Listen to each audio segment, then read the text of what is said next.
What are you expecting Amazon to announce tomorrow? Is there going to be hardware? Is there going to be streaming component of this?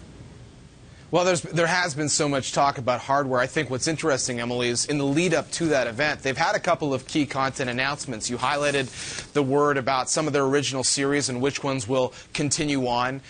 One example being a show that stars John Goodman. And then today they make this announcement tied to licensing content. So they're going to be able to, or people who use the Amazon video service will be able to watch past seasons of 24. And Fox is bringing back 24, a new version of that series. And then later this year, you'll be able to stream that on Amazon. So they're really, on the at least on the video content strategy side for Amazon, there are three parts of it. They want people to use that service so they'll buy movies and buy TV shows the same way they do on iTunes. But if you really want scale in this business, if you want to make what you've got a destination, you've got to have the original shows. So they've followed Netflix on that path. And they've cut a lot of licensing deals, whether it's this one with Fox and 24, or PBS and Downton Abbey, or CBS and Under the Dome, or Nickelodeon, where they got shows like Dora the Explorer. Yet you need a lot of stuff. You need to pay money for it, and Amazon's doing that. Now, speaking of those original shows, not a lot of people can name a single Amazon-produced show. Larry, you know, why hasn't Amazon been able to make the hits that Netflix has with House of Cards and Orange is the New Black? I think Amazon has come out incredibly strong with their first wave of shows. You know, Netflix has been in the video streaming business for several years, and Amazon has just really jumped into it. So I think you're going to see some of their shows really start to pop, and I think it's a pretty strong first showing. Larry, what do we know about what the effect has been on the cost of, or the value of the kinds of shows that you're making? We've seen Netflix say that there's rising content costs because of all this competition.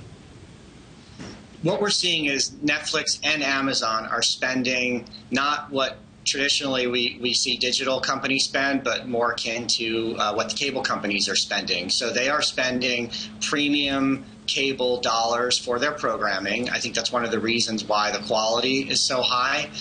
And so as a result, there are another set of competitors on the buyer side, and that could drive content costs up. John, put the hardware side of the business into context for us. Obviously, if Amazon does come out with some sort of set-top box, they'll be competing with Apple TV, with Roku, with Google's Chromecast. Talk to us about the competitive landscape and where Amazon might fit in.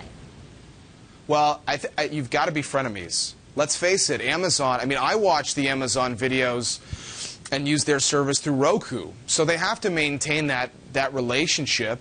You know, a lot of people have wondered, if you do see a box, will Netflix be available on it? If Netflix wasn't available on it, I mean, Netflix is one of the most streamed services out there. So I think Amazon has to realize that you can have a box and a business tied to that, and you can also build out your streaming service, which I think they've been doing for a few reasons. I think they're doing it because it helps their Prime offering, which obviously allows, you know, people like, because you get the free shipping, but the video is a big part of that.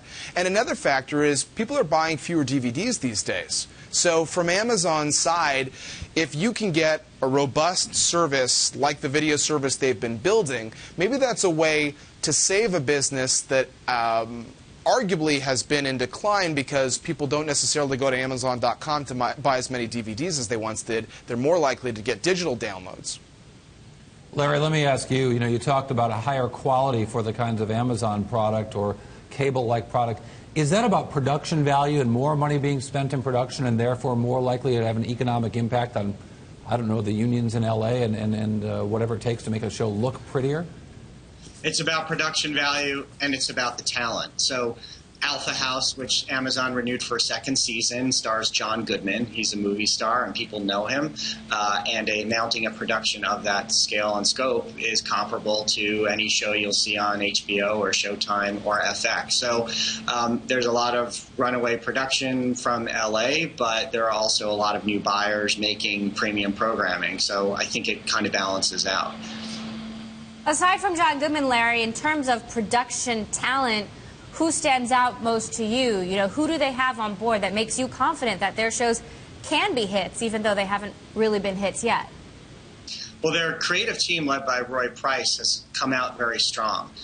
They will have not counting the kids series, they'll have 5 adult series going this year, if you include the 4 new ones and season 2 of Alpha House. And that's comparable to a reasonable sized cable network. So just in 1 year, a little over 1 year, they've mounted 5 long-form series, the quality of which is all very, very strong. And, don't forget about the Kindle in this whole equation, because, we're talking about a potential streaming device, but there's one product that's on the front page of Amazon.com every day and has been since it launched, and that's the Kindle. And when you put millions and millions of these tablets in people's hands, the ability to give them some original programming in conjunction with a Prime subscription is a very, very powerful tool in Amazon's arsenal. And I think just the ability to offer exclusive original content on the Kindle is a big, big selling point for that as well.